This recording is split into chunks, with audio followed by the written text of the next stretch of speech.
आज हम पढ़ेंगे इंटेरोगेटिव सेंटेंस। उसका रूल फर्स्ट है कि जब रिपोर्टेड स्पीच में कोई प्रश्नसूचक शब्द है, इनका मतलब है प्रश्नसूचक शब्द, है ना, जैसे इज है, एम है, आर है, was, were, do, does, did, है ना, has, had, will, shall, can, may आदि शब्द आए, यानी कि प्रश्नसूचक शब्द आए, यानी कि प्रश्नसूचक शब्द है। इनका मतलब होता है प्रश्नसूचक शब्द, यानी सहायक क्रिया से शुरुआत हो, है ना। जब रिपोर्टेड स्पीच की शुरुआत सहायक क्रिया से हो तो वहाँ पे इन शब्दों को सब्जेक्ट के अनुसार बदल देते हैं, सब्जेक्ट के अनुसार बदल देते हैं। दूसरी चीज इसमें कंजंक्शन, सिंपल असर्टिव सेंटेंस जो थे हमारे सिंपल सेंटेंस थे, उनमें हम कंजंक्शन दैट का प्रयोग करते थे। यहाँ पे हम प्रयोग करेंगे इफ ए वेदर का, यह लिखा भी है हमने। यहाँ पे इफ और वेदर का प्रयोग करते हैं हम कब? इंटेरोगेटिव सेंटेंस में। इंटेरोगेटिव सेंटेंस के लिए हम क्या करते हैं, और असर्टिव के लिए कंजंक्शन दैट का प्रयोग किया जाता है। इंटेरोगेटिव के लिए इफ और वेदर का प्रयोग किया जाता है। इसके साथ ही तीसरा रूल ये कहता है कि इंटेरोगेटिव सेंटेंस में सैड को आस्क्ड में बदल देते हैं। जैसे सैड है, इसको हम आस्क में बदल देंगे। अब सैड टू आ गया, मान लीजिए उसमें सैड टू था, तो हम आस्क ही बदल देंगे। से आ गया तो उसको हम आस्क में बदलेंगे, और इसी के साथ अगर सेइंग आ गया तो आस्किंग हो जाएगा।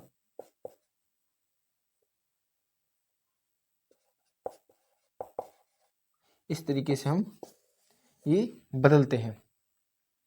तो ये हो गया। जैसे कि हरी सेड टू मी, हरी ने मुझसे कहा, यानी हरी ने मुझसे पूछा होगा। यहाँ पे क्यों पूछा होगा? क्योंकि ये इंटरोगेटिव सेंटेंस है। रिपोर्टेड स्पीच की शुरुआत किससे हो रही है? रिपोर्टेड स्पीच की शुरुआत आर से हो रही है।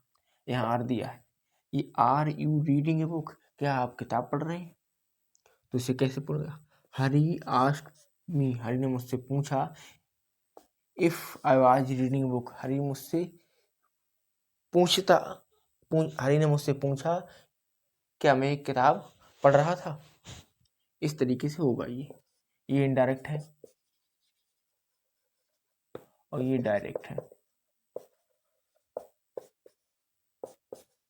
आपको इतना समझ आ गया? दूसरे रूल नंबर 4 क्या कहता है कि रिपोर्टेड स्पीच में सहायक क्रिया डू और डज यदि आए तो उसे हटाकर जो मेन वर्ब है उसकी सेकंड फॉर्म का यूज करते हैं। किस? मेन वर्ब जो होती है उसकी सेकंड फॉर्म का यूज करते हैं। जैसे सी सेड टू मी, तो यहाँ सी आस्क्ड मी हो गया। इफ यहाँ पे हमने कंजंक्शन के रूप में यूज किया। डू नो सोहन, तो आई न्यू जो है ये सहायक क्रिया, मतलब ये डू को हटा करके यहाँ पे जो मेन वर्ब है, मेन वर्ब ये है नो। नो माने जानना होता है, तो नो की सेकंड फॉर्म न्यू हुई और सोहन का सोहन। तो इस हिसाब से ये भी हो गया। बात करते हैं अगले रूल की। तो ये इंटेरोगेटिव सेंटेंस में प्लीज और काइंडली शब्द यदि प्रयोग होते हैं, यदि रिपोर्टेड स्पीच में, इंटेरोगेटिव सेंटेंस के रिपोर्टेड स्पीच में काइंडली और प्लीज शब्द जैसे आते हैं तो उनकी जगह हम कौन शब्द यूज करते हैं? उनकी जगह हम यूज करते हैं पोलाइटली शब्द। इसको हम पोलाइटी बोलते हैं। इस पोलाइटी शब्द को यूज करते हैं। इसको कैसे बनाएंगे? ये बनाएंगे he asked to me please do you know about him, तो इसका बनेगा ही आस्क्ड मी पोलाइटली, उसने मुझे बड़े मतलब पोलाइटली मतलब बड़े आदर से पूछा, बड़ी आदर से पूछा।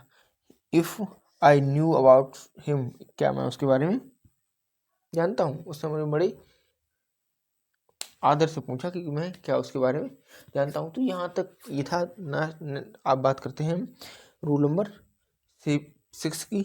तो तब तक के लिए हम इसे साफ कर देते हैं और रूल नंबर 7 की बात करते हैं। तो रूल नंबर 6 हमारा क्या कहता है इंटरोगेटिव में? यदि डू नॉट और डज नॉट आता है तो उसके स्थान पर हम डिड नॉट का प्रयोग करेंगे। ये हमने पहले भी पढ़ा था असर्टिव सेंटेंस में कि यदि प्रेजेंट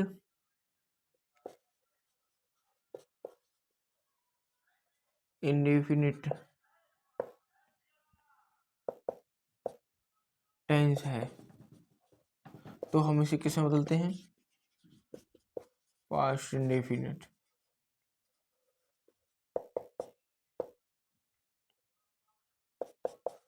वही यहाँ पे है, यहाँ प्रेजेंट इंडेफिनिट को हम कहाँ बदलेंगे? पास्ट इंडेफिनिट में बदल देंगे। उसी के हिसाब से ये है। तो my father said to me do you obey me, उसका हो जाएगा my father asked me if I did not obey him. You do not है ये रिपोर्टेड स्पीच में प्रश्नसूचक शब्द है। प्रश्नसूचक शब्द पिछले में मैंने बता दिया था कि सहायक क्रिया को प्रश्नसूचक शब्द बोल दिया था, जो एजेएमआर वाला पहला रूल था, एजेएमआर वाला। ये जो बाकी भी सहायक क्रिया हैं, ये हेल्पिंग वर्ब है। यहाँ हेल्पिंग वर्ब से जो शुरू होते हैं सेंटेंस, उनके बारे में बताया गया था उसमें। यहाँ प्रश्नसूचक शब्द है, प्रश्नसूचक शब्द।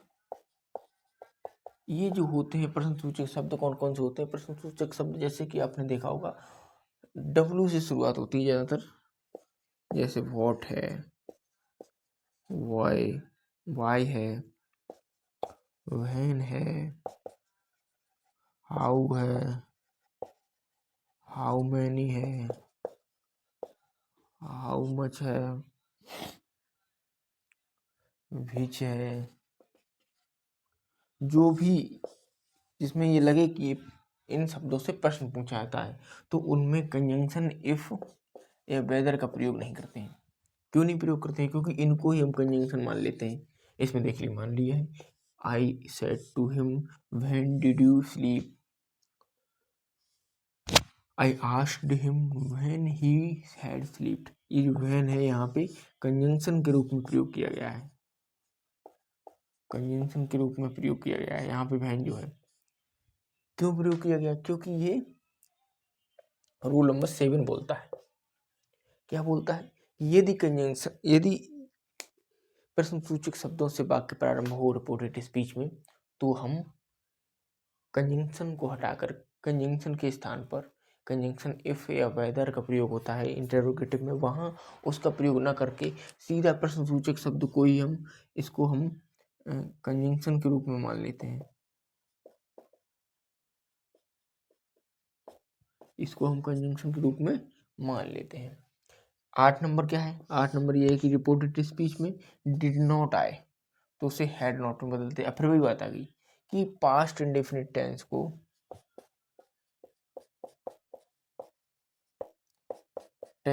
हम किस में बदलेंगे? पास्ट परफेक्ट टेंस में बदल देंगे। पास्ट इंडेफिनिट को हम किस में बदलेंगे? पास्ट परफेक्ट में। तो वही वहाँ पे बदला गया है।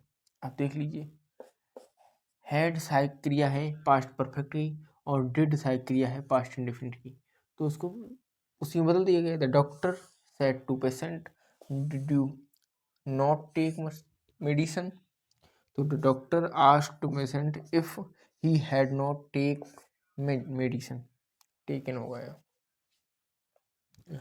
If he had not taken medicine. यदि रिपोर्टेड स्पीच में सर या मैडम आए, सर या मैडम आए, इसे में इसको हटा करके हम यहाँ पे क्या लगा देते हैं? रिस्पेक्टफुली लगा देते हैं। ये तो रूल उसमें भी असर्टिव में भी था कि यदि सर या मैडम आता है तो उसको हम हटा के रिस्पेक्टफुली लगा देते हैं।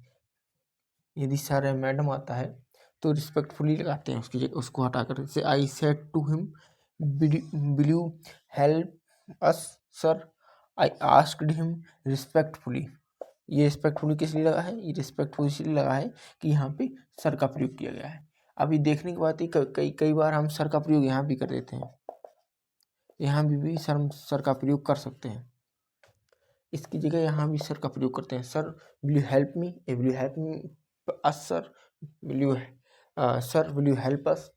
ये आगे भी जा सकता है और पीछे भी रह सकता है,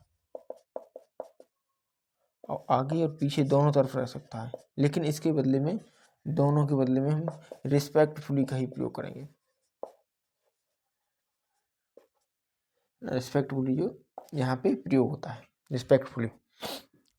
if he would help me, हमने उनसे ये पूछा। तो ये तो हमारा इंटरोगेटिव सेंटेंस रहा। वीडियो हमारा इतना ही। नेक्स्ट वीडियो हम बात करते हैं इम्परेटिव सेंटेंस की। तो तब तक के लिए गुड बाय, खुश रहिए, wish you all the best.